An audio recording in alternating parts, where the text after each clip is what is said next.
Heart attack, a word that conjures images of sudden suffering, an event that seems to come out of nowhere.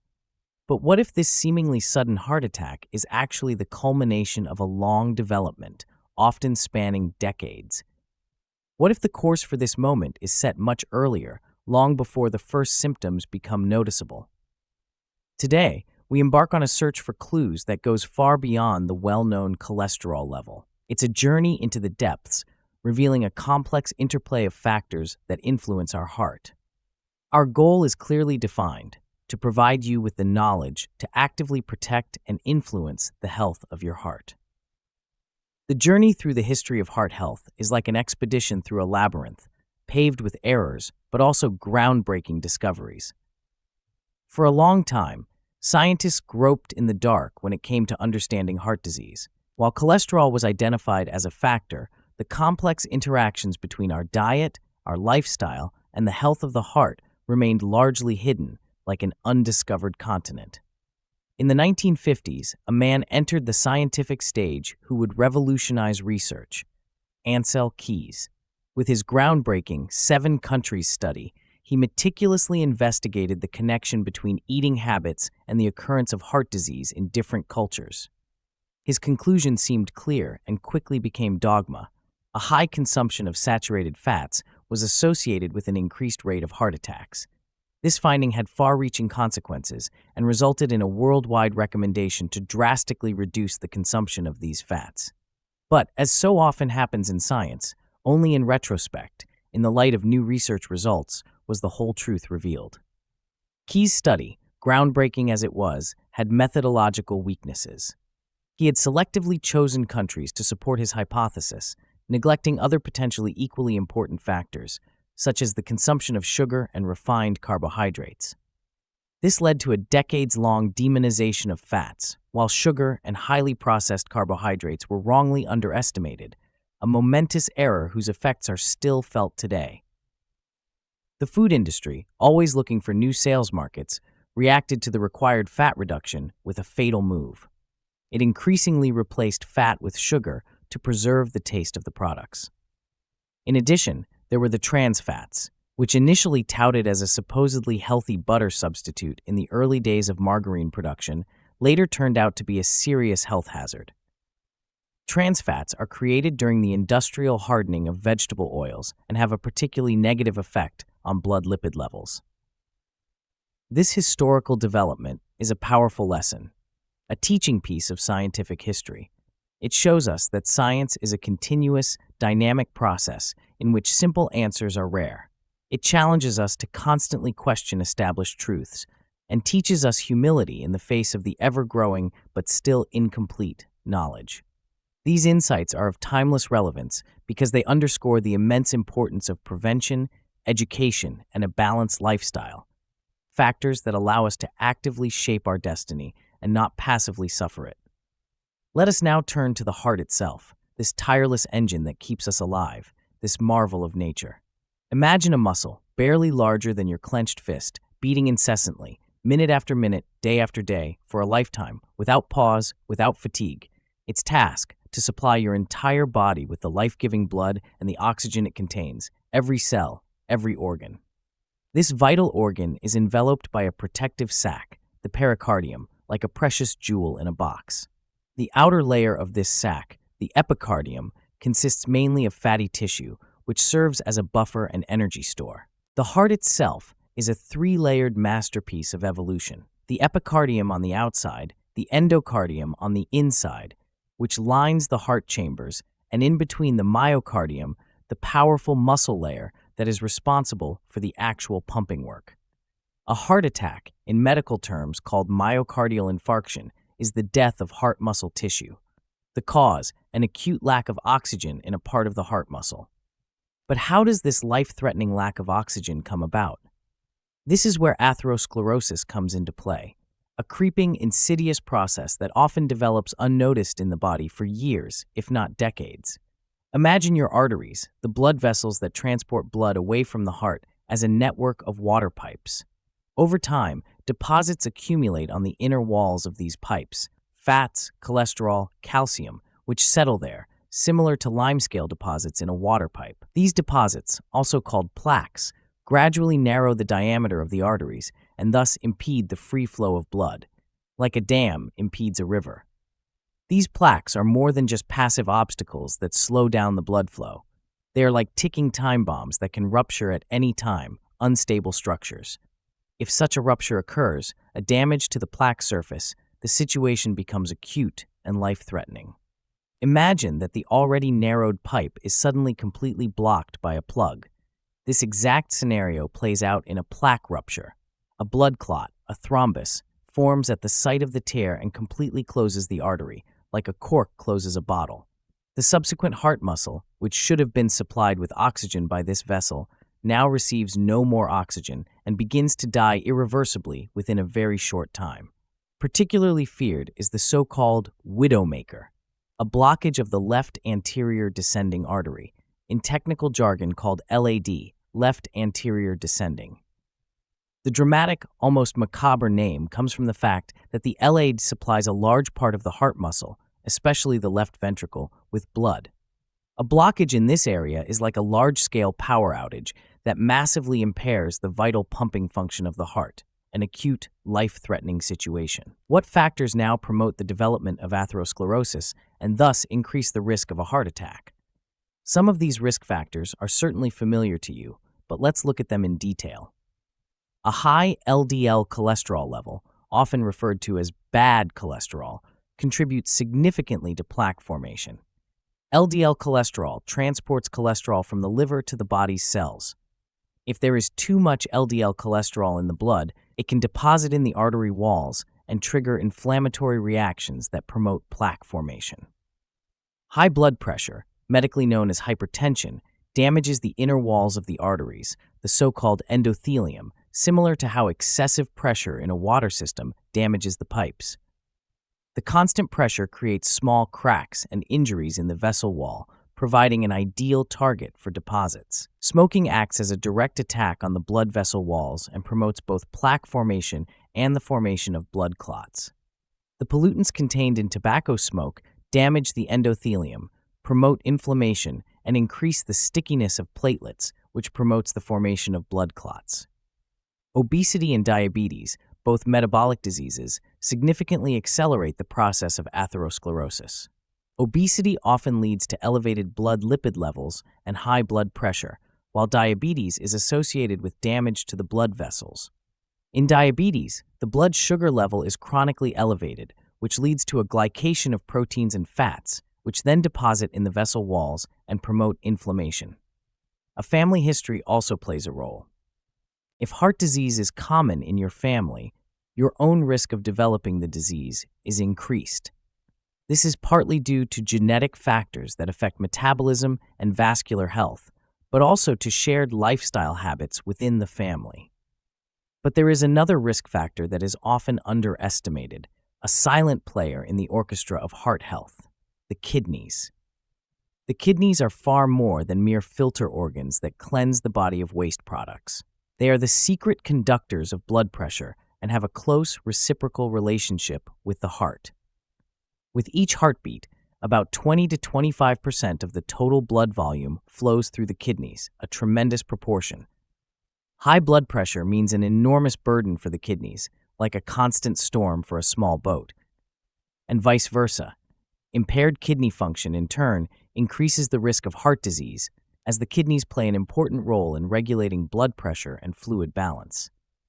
Studies, such as those by Dr. Peter Attia and his team, impressively demonstrate that impaired kidney function is an independent risk factor for cardiovascular disease, a factor that can even influence the risk of mortality more strongly than cancer. A weakened kidney can no longer optimally regulate blood pressure, which leads to an additional burden on the heart. Let's return to cholesterol, this much-discussed, almost mythically charged molecule. Is it actually the sole villain, the rogue in the history of heart disease, as it is often portrayed? The traditional doctrine, the dogma that has prevailed for decades, states a high LDL cholesterol level is harmful and increases the risk of heart disease. But there are also critical voices, counter-movements, that claim that high cholesterol is a myth and that low levels are even more dangerous. But what does science say if you look at it without prejudice and analyze the data? A comprehensive meta-analysis, which considered over 200 studies and was published in the renowned Journal of the American Medical Association, comes to a clear, unambiguous result. The higher the LDL cholesterol level, the higher the risk of heart disease. The so-called pie of study goes even a step further in differentiation. It shows that even in healthy people who have no other risk factors, deposits can form in the arteries if the LDL cholesterol level exceeds a value of 50-60 milligrams per deciliter, equivalent to 1.3 to 1.55 millimol in international units. This underlines the importance of LDL cholesterol as an independent risk factor. However, it is important to emphasize that extremely low LDL cholesterol levels can often be an indication of serious diseases such as cancer or liver disease. Studies that take these factors into account and adjust the data accordingly confirm the connection between high LDL cholesterol and an increased risk of mortality. There is even a more precise marker than LDL cholesterol, an even finer instrument for risk assessment, ApoB, short for apolipoprotein B. This protein is bound to LDL cholesterol and indicates the number of atherogenic, i.e. vessel-damaging particles in the blood more accurately than the LDL cholesterol level alone. The more ApoB-containing particles circulate in the blood, the greater the likelihood that they will settle in the artery walls and contribute to plaque formation there. Experts like Dr. Attia recommend having the ApoB level checked regularly from a young age in order to identify an increased risk early on. Regular exercise, especially endurance training, is a true blessing for the cardiovascular system, a fountain of youth for the vessels. Physical activity strengthens the heart muscle, makes it more powerful, promotes the formation of new blood vessels, improves blood circulation, and overall cardiovascular function. A study published in the Journal of the American College of Cardiology even impressively proves that regular training can help to reduce already existing plaques in the arteries. Through the improved blood circulation and the release of certain messenger substances, repair mechanisms in the vessels are activated. Particularly recommended is the so-called Zone 2 training, a training with low intensity where you can still talk, but which is performed over a longer period of time, ideally 180 to 240 minutes per week. This type of training improves fat burning and the function of the mitochondria, the power plants of the cells. Is there the one perfect diet for a healthy heart, a patent recipe for lifelong vascular health? No, such a universal solution does not exist, as tempting as the idea may be. Nevertheless, basic principles can be derived that can serve as guidelines for a heart-healthy diet. The reduction of sugar, especially of refined sugar and added sugar in processed foods, is of central importance. Excessive sugar consumption is an often underestimated risk factor, as it promotes the development of obesity, diabetes, and fatty liver.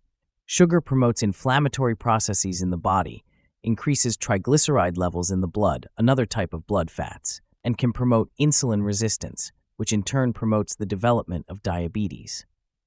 Trans fats, which are produced during the industrial hardening of vegetable oils, should be consistently avoided, as they represent a significant danger to heart health. They increase LDL cholesterol, lower good HDL cholesterol, and promote inflammation in the vessels. Saturated fats, which are mainly found in animal products such as meat, sausages, and cheese, should be enjoyed in moderation and preferably replaced by unsaturated fatty acids, as they are found in olive oil, avocados, nuts, and fatty fish. Unsaturated fatty acids have a positive effect on blood lipid levels and can inhibit inflammation. The cholesterol content in eggs, contrary to widespread assumptions and older studies, has only a minor influence on the cholesterol level in the blood for most people. The body largely regulates cholesterol production itself. But what if, despite all efforts to lead a healthy lifestyle, despite exercise and a balanced diet, the cholesterol levels remain too high? In such cases, medications, especially statins, can play an important, often life-saving role. Statins lower the cholesterol level in the blood by inhibiting the body's own cholesterol production in the liver. They have been shown to reduce the risk of heart attacks and strokes. While there are controversies and myths about possible side effects, A comprehensive review in The Lancet, one of the most renowned medical journals, concludes that statins, especially in low doses, are generally well tolerated and that the benefit far outweighs the potential risks. Low-dose rosuvastatin and ezetimibe are possible options for lowering cholesterol levels. Rosuvastatin works by reducing the body's own cholesterol production, while ezetimibe prevents the absorption of cholesterol from food by acting in the intestine. It should be noted that these are low-dose drugs that are only used when needed. It is optimal to get cardiovascular risk factors under control through healthy lifestyle measures. High blood pressure is another crucial risk factor that is often overshadowed by the cholesterol discussion, a silent killer. Here, too, lifestyle changes form the basis of treatment, the foundation of any therapy. Regular exercise, a balanced, low-salt diet, weight management, and sufficient sleep are essential to lower blood pressure naturally. If these measures are not sufficient and medication is required, well-tolerated preparations are now available that effectively lower blood pressure and thus reduce the risk of cardiovascular disease. Our journey through the complex world of heart health is coming to an end. We have learned that a heart attack is not a sudden, inevitable fate that strikes us out of the blue, but the result of a lengthy process, often lasting decades, that is atherosclerosis. We have highlighted the crucial risk factors that drive this process, emphasized the importance of lifestyle changes, and shown the role of modern medicines in the prevention and treatment of heart disease. The key findings of this journey can be summarized as follows. The health of the heart is a complex structure, a finely tuned system in which numerous factors interlock and mutually influence each other. Preventive measures, the key to heart health, should begin as early as possible, ideally in youth, to set the course for a long and healthy life. Regular exercise and a balanced diet form the foundation, the stable framework for a healthy cardiovascular system. The kidneys, often overlooked organs, play a central role in heart health and should therefore not be neglected, but should be checked regularly. And finally, modern medicines can, when used correctly and purposefully, save lives and significantly improve the quality of life. But this is just the beginning, the visible tip of a much more complex picture. Behind the known factors, there are other aspects that complete the overall understanding of heart health. In addition to the well-known importance of sleep, chronic stress and genetic predispositions also play a significant role.